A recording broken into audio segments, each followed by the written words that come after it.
Hello दोस्तों, नमस्कार। मेरे चैनल पे आपका स्वागत है।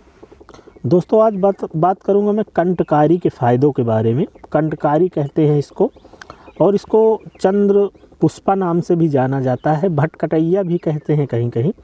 दोस्तों, इसकी पहचान मैं आपको बता दूं। आप जैसा कि देख रहे हैं, इसके पूरे पौधे में कहीं भी हर जगह तने में देख लीजिए आप, कांटे होते हैं, और यहाँ तक कि पत्तियों में भी बड़े बड़े कांटे होते हैं ये। और दोस्तों, इसके जो फूल होते हैं आप देख सकते हैं, बहुत ही प्यारे फूल होते हैं। ये येलो कलर का आगे होता है ये फूल, और ये बैंगनी कलर की पत्तियां होती हैं। बहुत ही प्यारा लगता है फूल, इसको छू कर देखें तो। दोस्तों, इसके बहुत ही फ़ायदे हैं आयुर्वेद में कंटकारी के। बहुत ही अच्छा फ़ायदा है इनका, और बहुत ही बढ़िया है। उपयोग आप करने का तरीका भी मैं आपको बता दूंगा, कैसे आप उपयोग करेंगे, क्या क्या फ़ायदे हैं। तो दोस्तों, ये कंटकारी आपको जहाँ पर जैसे मैदानी इलाके हैं, ऊंचे टीले हैं, जैसे यहाँ पर मैं आया हुआ, ये एक टीला है यहाँ पर, तो ये ऊंचा टीला है। तो ऐसे जहाँ पर झाड़ियाँ होती हैं, जंगल, ये कहीं पर भी ये पौधा हो सकता है ये। तो बहुत ही इसके फ़ायदे बहुत ही अच्छे हैं, बहुत ही बेहतरीन फ़ायदे हैं। दोस्तों, ये अस्थमा में, पुरानी खांसी में, बलगम वाली खांसी में, दमा जो होता है उसमें बहुत ही उपयोगी पौधा है। तो दोस्तों, अगर बहुत ज़्यादा आपको पुरानी खांसी है, बहुत ज़्यादा आती है खांसी ठीक नहीं होती, तो वहाँ पर ये बहुत अच्छा वर्क करता है। और जैसे मौसम परिवर्तन में जो आपको जुखाम, खांसी, सर्दी जल्दी हो जाती है, तो वहाँ पर भी बहुत ही अच्छा वर्क है इसका, मतलब जो मौसम परिवर्तन की वजह से होता है।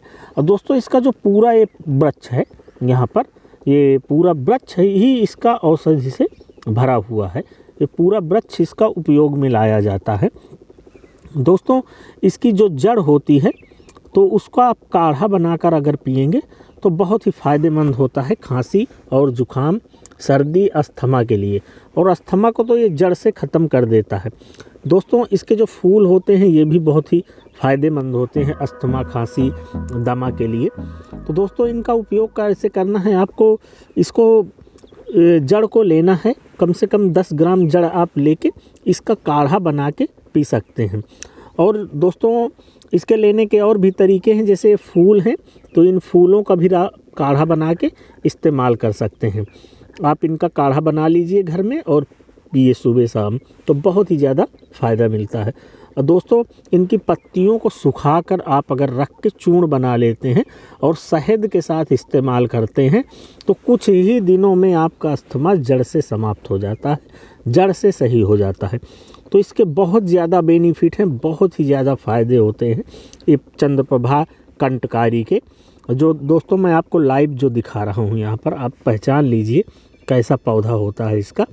तो इसका आप चूर्ण बनाकर रख के, इसके पत्तियों का, तने का, पूरे का सुखा कर चूर्ण बना के आप इस्तेमाल कर सकते हैं। शहद के साथ भी इस्तेमाल कर, आपको काढ़ा बनाना है तो आप इसकी कुछ जड़ें या कुछ पत्तियां ले सकते हैं, और फूल भी ले सकते हैं। इनके साथ काली मिर्च और मुलेठी अगर साथ में मिलाकर काढ़ा बनाते हैं तो ये और भी ज़्यादा असरदार हो जाता है। दोस्तों, इसका उपयोग बहुत सारे आयुर्वेदिक जो प्रोडक्ट आ रहे हैं मार्केट में उनमें होता है। जैसे दिव्य स्वासारी क्वाथ आता है पतंजलि का, खांसी, जुखाम, सर्दी, अस्थमा के लिए, दमा के लिए जो भी ये आता है जो, तो इसमें इसका प्रयोग होता है कंटकारी का, चंद्रपुष्पा का। और दोस्तों, जो च्यवनप्राश आप इस्तेमाल करते हैं सर्दियों में, उसमें भी इसका उपयोग किया जाता है इम्यूनिटी सिस्टम को बढ़ाने के लिए। ये बहुत ही औषधीय पौधा है हमारे आयुर्वेद में, और बहुत ही बेहतरीन इसके प्रयोग हैं। तो दोस्तों, उम्मीद करता हूँ इस वीडियो से आपको बहुत सारी जानकारी मिल गई होगी, और इस पौधे के बारे में आपको फुल जानकारी मिल गई होगी कि क्या इसके फ़ायदे हैं। तो दोस्तों, आज आप इसको उपयोग कर सकते हैं और इससे फ़ायदे आप ले सकते हैं। दोस्तों, उम्मीद करता हूँ वीडियो पसंद आया होगा। वीडियो पसंद आया तो वीडियो को लाइक करिए, शेयर करिए। चैनल में नए हैं, पहली बार वीडियो देख रहे हैं, तो नीचे रेड कलर में सब्सक्राइब का बटन मिल जाएगा, उसे प्रेस कर दीजिए। सामने घंटी का निशान है, उसे प्रेस करके आल पर प्रेस कर दीजिए, ताकि जो भी मैं वीडियो बनाऊँ उनका नोटिफिकेशन आपको सबसे पहले मिलता रहे। धन्यवाद दोस्तों, जय हिंद।